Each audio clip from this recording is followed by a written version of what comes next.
वाला है। अमेरिका और ईरान के दरमियान कशीदगी के तवील और खतरनाक दौर का खात्मा होने जा रहा है। अब मुआहदे की तरफ दो ममालिक जा रहे हैं।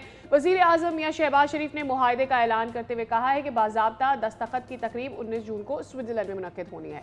और इस मुआहदे के तहत फौजी कार्रवाइयों के फौरी और मुस्तकिल खात्मे, आबना हॉर्मुज़ की बहाली और मुख्तलिफ तनाज़ात को मुज़ाकरात के जरिए हल करने पर इत्तफाक किया गया है। इसके साथ साथ अमेरिकी सदर डोनाल्ड ट्रंप ने भी ईरान के साथ डील मुकम्मल होने की तस्दीक की है, इसे बड़ी पेशरफ्त करार दिया है। ईरान ने वाज़ेह किया है कि 60 रोज़ा मुज़ाकराती अमल में जौहरी प्रोग्राम, पाबंदियों के खात्मे और मुंजमद असासों की बहाली जैसे अहम मामलात ज़ेर बहस आएंगे। इस सब पर बात कर लेते हैं। हमारे साथ मौजूद है ब्रिगेडियर खान साहब। जानेंगे कि ये ऑब्वियसली हम सब एक्सपेक्ट कर रहे थे कि ये मुआहदा जल्द होने वाला है, लेकिन इस पे स्पॉयलर्स इतने थे कि वो अनप्रेडिक्टेबिलिटी को बहुत बढ़ा रहे थे। अस्सलाम वालेकुम मसूद साहब, बहुत बहुत शुक्रिया आपके वक्त के लिए। It's wonderful to welcome you one more time. पूरी दुनिया के लिए ये बहुत बड़ी खबर है। इस वक्त जब हम मुआहदे की बात कर रहे हैं तो इसका ऐलान पाकिस्तान की जानिब से होना अपनी अहमियत एक अलग तौर पे रखता है। हर एक की नजरें लगी हुई थी इस मुआहदे की तरफ कि कब किसी डील की तरफ हम जाएंगे। जी वालेकुम सलाम सादिया एंड फैसल, बहुत शुक्रिया। और देखें, मेरा ख्याल में एक माइलस्टोन इवेंट होने जा रहा है और इसको करने में इसका जो बेसिक आप समझ रहे फाउंडेशन जिसने रखी और उसको पाए तकमील पे पहुंचाया है is none other than Pakistan. और जिस तरीके से पाकिस्तान एंगेज रहा है 24/7 देखे, और relentlessly we communicated with the parties. और इसके बाद सीज फायर भी आपको याद होगा, it was field marshal Asim Munir जो 7-8 अप्रैल को हमने कराया, वो सीज फायर इंटेक्ट रही। और इसके बाद जो प्रोजेक्ट फ्रीडम था वो भी पाकिस्तान के कहने पे बंद हुआ, और फिर फाइनली हमने ये कंक्लूड भी पाकिस्तान ने ये करवाया। जिससे आप देखें कि पाकिस्तान, तो हम कहते थे कि जियो स्ट्रेटेजिक प्लेयर भी है, एक जियो स्ट्रेटेजिक मीडिएटर भी था, और इस तरह की बातचीत में it was sensitive negotiations for the last 47 years the countries they were dragon drones, लेकिन इसके बावजूद हमने करवाया। और अब वो हालत पे लेके हैं जहां पे दे विल शेक हैंड और ये चीजें होंगी। सो उससे देखें कि पाकिस्तान की कामयाबी है, दुनिया की कामयाबी है, और दुनिया की तारीख इस बात को याद रखेगी जब हालात ऐसे थे, मुश्किल हालात थे, चैलेंजेस थे, देयर वाज एक वन कंट्री पाकिस्तान जिसने पीस को एफर्ट्स को लीड किया। फिर इस बात को भी याद रखा जाएगा कि जब दुनिया तबाही के धाने पे आई है तो इट वाज आने पाकिस्तान जिसने वॉलंटियर किया, पैशंस पेशेंस दिखाया है। कभी हमने बिल्कुल मुश्किलात आए लेकिन हम पीछे नहीं हटे, और फाइनली वी मैनेज। और आज देखें, दुनिया भर के लिए इस कामयाबी का दिन है। स्पेशली जिस तरीके से भी आप देखें कि ऑयल फ्लो होना शुरू हो जाएगा, और एक जो वर्ल्ड war 3 का एक खतरा था वो यहाँ से निकल गया है। सो ओवरऑल जब हम बात करते हैं, Pakistan has emerge a country with its credibility, relevancy, A geo strategic player. और मेरा हमेशा ये मानना है, जब आपकी लीडरशिप मजबूत होगी, आपकी पॉलिटिकल लीडरशिप, आपकी मिलिट्री लीडरशिप, और फैसले करेंगे in the best interest of your country, तो ये चीजें होती हैं। दैट्स वाई पाकिस्तान ने साबित किया है।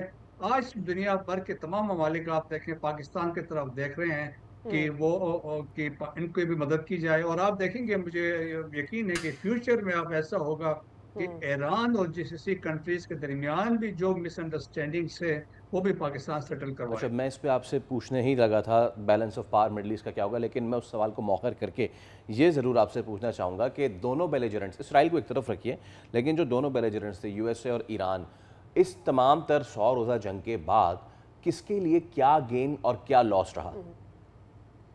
ये बहुत ही इंपॉर्टेंट है। देखें कि अगर आप अमेरिका को हम लेते हैं कि पोलिटिकल ऑब्जेक्टिव्स क्या थे, तो उन्होंने न्यूक्लियर की बात की, बैलिस्टिक मिसाइल्स की बात की, और इसके अलावा उन्होंने प्रॉक्सीज की बात की, उन्होंने अनकंडीशनल सरेंडर की बात की। और तो उसमें से नॉट ए सिंगल वन उनके जो ऑब्जेक्टिव्स थे, पॉलिटिकल मिलिट्री ऑब्जेक्टिव्स हासिल नहीं हुए, बल्कि अभी जो एस्टिमेट्स बताए जा रहे हैं ऑलमोस्ट $1 ट्रिलियन का लॉस हुआ है अमेरिका को। That's why they ask $1.5 trillion के बजट की उन्होंने बात की थी। तो that's why even both country they badly needed कि यहाँ से निकलें।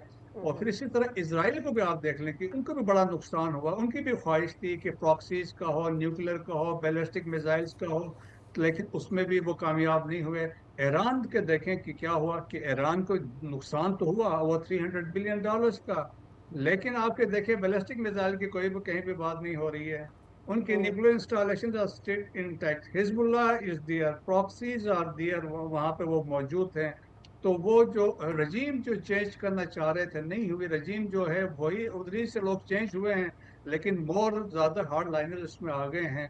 सो राइट। पलड़ा हम जब कहते हैं तो वो ईरान की तरफ जाता है कि ईरान इस पूरे अपने कार्ड्स उन्होंने बेहतर तरीके से खेले, और जिस तरीके से उन्होंने एक प्रेशर बिल्ड किया, जिससे कहते हैं हॉरिजॉन्टल एस्केलेशन पे गया, और जिस तरीके से स्ट्राइक यूएस बेसिस पे किया, फिर गल्फ कंट्रीज पे गए, सो दैट क्रिएटेड आप एक तब्दीली, या आप समझ लें कि एक चीज जो थी that was in the favour of Iran. Right. Masood साहब ये बताइएगा, इसमें ईरान के, क्योंकि ऑफेंस तो ईरान के अगेंस्ट हुआ था, ईरान के गेंस क्या रहेंगे, नोइंग दैट ये भी जानना चाहेंगे कि इसका फ्यूचर क्या है लॉन्ग टर्म, इस डील का लॉन्ग टर्म फ्यूचर आप क्या समझते हैं होने जा रहा है? ईरान में अमन रहे, कोई दोबारा से उसके ऊपर अटैक ना किया जाए, इसको कैसे मेक श्योर किया जाएगा?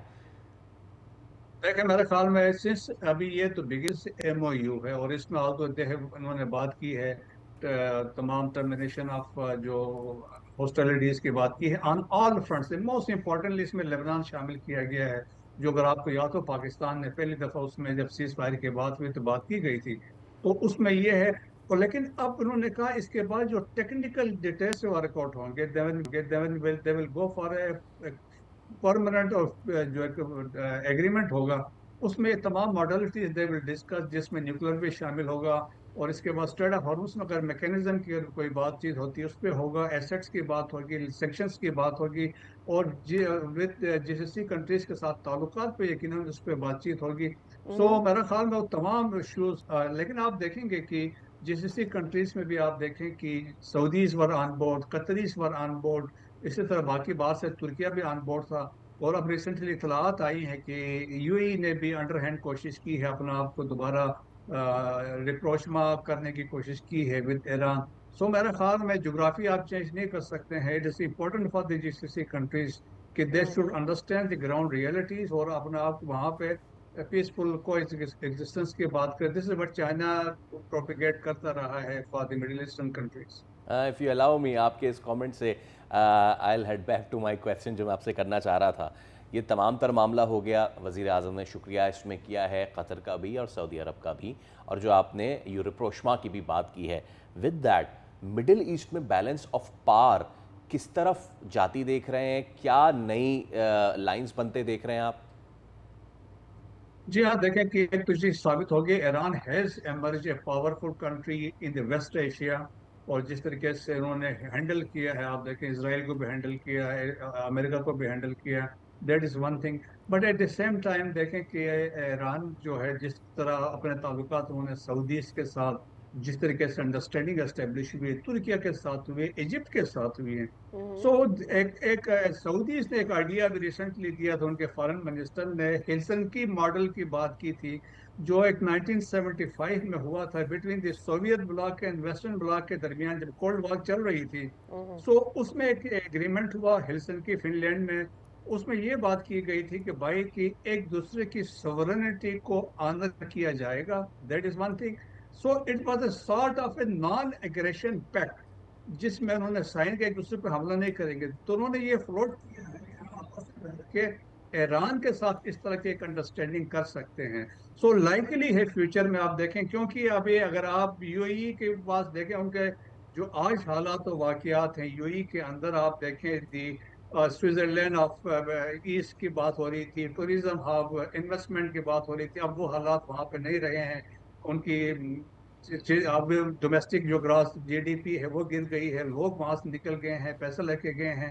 सो this is a constant threat for them. So therefore मेरे ख्याल में उनके लिए बहुत इंपॉर्टेंट है कि to have good relations with Iran, लेकिन यकीनन पीसफुल को एग्जिस्टेंस की जब हम बात करते हैं तो बराबरी के तरीके से बात होगी। लेकिन ये ख्याल करना होगा कि इसराइल की जो इंग्रेस हैं अभी जीसीसी में, जिस तरीके से बहरीन है और दूसरा है यूएई है, तो मेरे ख्याल में एक खतरे के लिए यकीनन बाकी ममालिक के लिए भी एक खतरा यकीनन होगा उनके प्रेजेंस वहाँ। राइट। लेकिन ये किस हद तक इन्फ्लुएंस, ये जो सारी सिचुएशन रही गुज़िश्ता तकरीबन 3.5 महीने जो रहा, इसमें गल्फ से इन्फ्लुएंस किस हद तक कम हो जाएगा, खास करके इसराइल का और फिर उसके साथ यूएस का भी? देखें यूएस का तो एकदम वो बिल्कुल ये नहीं जाएंगे कि एकदम अगर वो बेसिस को विकेट करेंगे तो बड़ा उसका बड़ा गलत इंप्रेशन पड़ेगा। और वो दोनों ये ममालिक, ईरान में नहीं जा रहा था कि कोई ऐसी बातचीत में कोई चीज़ ना आए जिसमें एम्बेरसमेंट हो, पब्लिक को क्या जाके जवाब देंगे।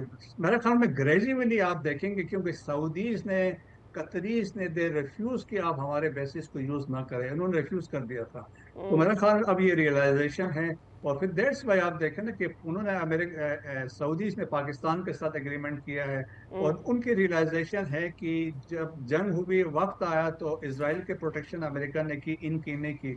सो देयर फॉर एक रियलाइजेशन होगी कि इन्होंने अपने आप को खुद प्रोटेक्ट करना है।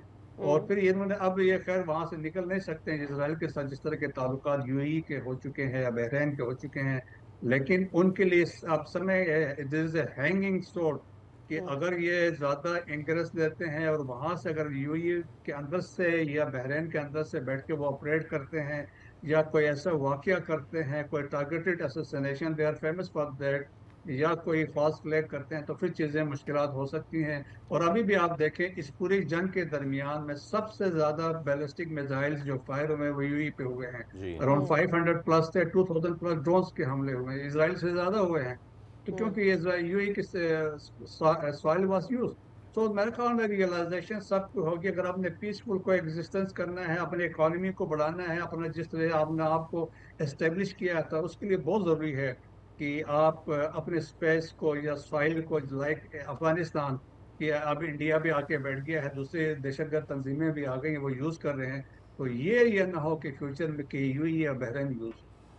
ओके। आपने अपनी गुफ्तगू में ज़िक्र ज़रूर किया था इसराइल का, तो मैं थोड़ी सी तमहीद बांधूंगा, उसके लिए प्लीज़ बर्दाश्त कीजिएगा। लेकिन पाकिस्तान ने सिर्फ वर्ल्ड वॉर 3 नहीं रुकवाई है, बल्कि पाकिस्तान ने अपनी तरफ लपकते बढ़ते ख़तरे को भी सबोताज किया है, चाहे वो नॉर्थ वेस्टर्न बॉर्डर हो या फिर साउथ वेस्टर्न बॉर्डर हो।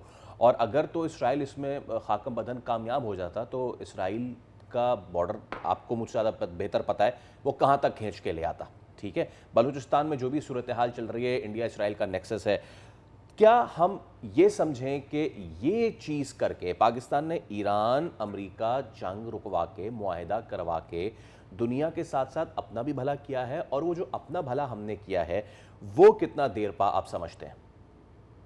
बिल्कुल फैसल, ये सही है। देखें Pakistan has to protect its national interest, पहले है, सबसे पहले यस। नेशनल इंटरेस्ट है पाकिस्तान का भी। और हमारा जो बॉर्डर है 909 किलोमीटर का बॉर्डर है ईरान के साथ, सो बड़ा सेंसिटिव है। एक पास में हमने देखा है कि उस बॉर्डर के उस पार सिस्तान बलोचिस्तान से टेररिस्ट वहां से आते रहे हैं, स्पेशली ये फितरत हिंदुस्तान के वहां से ऑपरेट करते रहे। तो वो एक खतरा था। और फिर ऊपर से देखें कि लिंक्स एस्टेब्लिश हो चुके हैं, जो फंडिंग आ रही है अफगानिस्तान में, अगर आप देखें जितने फंडिंग आ रही है जूइश एनजीओ से, वो फंड कर रहे हैं वहां पे। और इसी तरीके से तो वो फंड पैसे फितरत हिंदुस्तान को भी जा रहा है, फितरत खारिज को जा रहा है। सो पाकिस्तान के लिए भी थ्रेट था। अगर ऐसा को खुदा न खास्ता ईरान के अंदर रजीम चेंज हो जाती है, कोई ऐसा बंदा ला के इंस्टॉल कर देते थे, तो फिर तो हालात खराब होने थे, पाकिस्तान के लिए मुश्किलात होनी थी, क्योंकि ऑलरेडी ईस्टर्न वेस्टर्न फ्रंट में पाकिस्तान लगा हुआ था। So that was one thing. लेकिन पाकिस्तान के लिए प्लस अभी ये होगा, देखिए आपका गैस पाइपलाइन का प्रोजेक्ट था ईरान के साथ, वो दैट बड़ा अरसे से फंसा हुआ था, उसके लेदे हो रही थी। अब आपके पास ये इजीली पाकिस्तान में गैस आएगी, चीप गैस आएगी, आपके पास वो सैंक्शन सारे लिफ्ट होंगे। आप तो ब्रिगेडियर पाकिस्तान की साहब, इकोनॉमी में बिल्कुल। आप देखिए बहुत अच्छे हाँ हाँ। इम्पैक्ट्स होंगे। ओके ब्रिगेडियर साहब, समहाउ आप मेरे अगले सवाल का पहले ही जवाब दे देते हैं। I was about to ask you this, but thank you so much for your time. हमारे साथ ब्रिगेडियर मसूद मौजूद थे।